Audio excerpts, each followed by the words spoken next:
मेरे साथ बातें करने के लिए हमारे चैनल को करें सब्सक्राइब और साथ में लगे बेल के ऑप्शन को भी कर दें ऑन। और हाँ, वीडियो को लाइक भी ज़रूर कर दीजिएगा। नमस्कार दोस्तों, स्वागत है आपका हमारे YouTube चैनल में।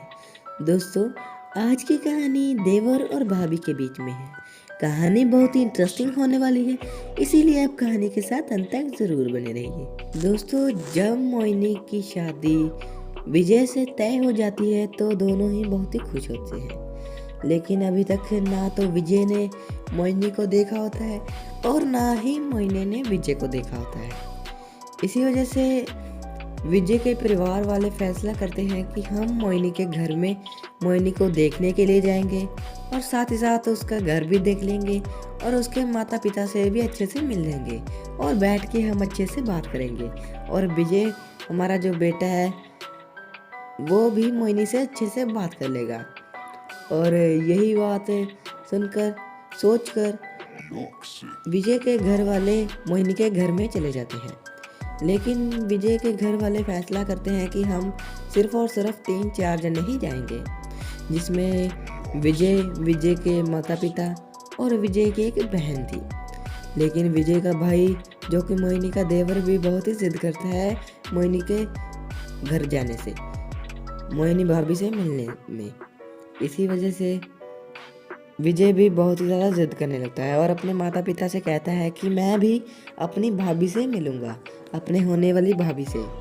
और तभी उसकी इतनी ज़्यादा जिद से अब साहिल भी उनके साथ ही चला जाता है और वह 5 जने गाड़ी में बैठकर मोहिनी के घर में जाने होते हैं। मोहिनी के जब घर में जाते हैं तो मोहिनी रसोई से उनके लिए चाय नाश्ता लेकर आती है। मोहिनी उस दिन बहुत ही ज़्यादा सजी हुई होती है और बहुत ही ज़्यादा उसने गहने पहने हुए होते हैं और एक अच्छी सी साड़ी मोहिनी के पहनी हुई होती है। मोहिनी वैसे तो बहुत ही दिखने में खूबसूरत है, हैंडसम है, बहुत ही इंटेलिजेंट थी और उसने कॉलेज में अपनी ग्रेजुएशन भी कंप्लीट कर ली थी। लेकिन मोहिनी जब भी कहीं जाने के लिए तैयार होती है या फिर वैसे ही कोई अच्छे से कपड़े पहनती है तो मोहिनी और भी ज़्यादा बहुत ही ज़्यादा सुंदर हो जाती है। और मोहिनी के तो जैसे तेवर ही बदल चुके होते हैं और इसी के साथ साथ मोहिनी अब बहुत ही ज़्यादा खूबसूरत लगती है। मोहिनी जब विजय से मिलती है तो दोनों ही बहुत ही सारे बातें करते हैं और अपनी शादी के बारे में बहुत बातें करते हैं। मोहिनी को विजय भी पसंद आते हैं और विजय को मोहिनी की भी पसंद आती है। लेकिन उधर से साहिल भी अपनी भाभी को बहुत ज़्यादा छेड़ता है, बहुत ही ज़्यादा शरारतें करता है और अपनी भाभी को ये कहकर चिढ़ाता है कि मेरी भाभी दुनिया में सबसे प्यारी और नटखट भाभी है। ऐसी भाभी मैंने कभी नहीं देखी। मैं तो बहुत ही सौभाग्यशाली हूँ कि मुझे ऐसी भाभी मिली। इसी वजह से अब देवर और भाभी भी बहुत ही ज़्यादा एक दूसरे से घुल मिल चुके हैं और एक दूसरे से काफ़ी ढेर सारी बातें करते हैं। इसी के साथ साथ अब विजय और मोहिनी की शादी तय हो जाती है।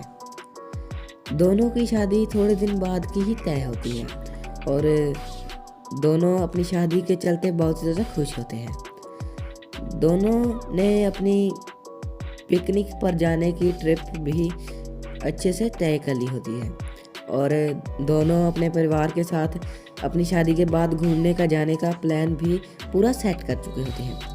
दोनों ही अब फ़ोन पर रात भर कॉल कर लिया करते थे और ढेर सारी बातें करते थे। थोड़े दिन बीतने के बाद ही दोनों की शादी का दिन नज़दीक आ रहा है और घर में सभी तैयारियां साहिल ने अपने कंधों पर ले ली है और उधर मोहिनी के माता पिता ने भी पूरी तैयारियां जोरों शोरों पर रखी हुई हैं। दोनों की शादी के लिए एक बहुत ही बढ़िया सा पैलेस बुक किया जाता है और दोनों की शादी वहां पर करने का फैसला किया जाता है। दोनों की शादी का दिन नज़दीक आता है और दोनों ही परिवारों ने अपने अपने जोर से बहुत सी तैयारियां करी हुई होती हैं और शादी का जो पैलेस होता है वो भी एक बढ़िया सा शानदार जो कि बहुत ही खूबसूरत था उसे बुक करवाया होता है। और शादी में कई सारी डिशेस और बहुत सारे रिश्तेदार भी आए हुए होते हैं। लेकिन शादी में सबसे ज़्यादा सजा हुआ तो विजय का भाई साहिल ही होता है, क्योंकि उसने अपनी भाभी से बहुत ज़्यादा घुल मिल चुका होता है और उससे काफ़ी ढेर सारी बातें करता है। शादी वाले दिन ही जब साहिल अपनी भाभी से मिलता है सुबह सुबह, तो साहिल बहुत ज़्यादा खुश होता है कि मैंने तो भाभी को सबसे पहले देख लिया। और शादी ऐसे ही धूमधाम से हो जाती है। लेकिन पूरी शादी में एक ही प्रॉब्लम आई थी कि शादी में कुछ 4-5 लोग शादी का माहौल ख़राब करने पर आ चुके थे और शादी पर ऐसे ही शराब पीकर घुस जाते हैं। फिर बाद में वहाँ पर बहुत सारी अनाप शनाप बातें कहते हैं।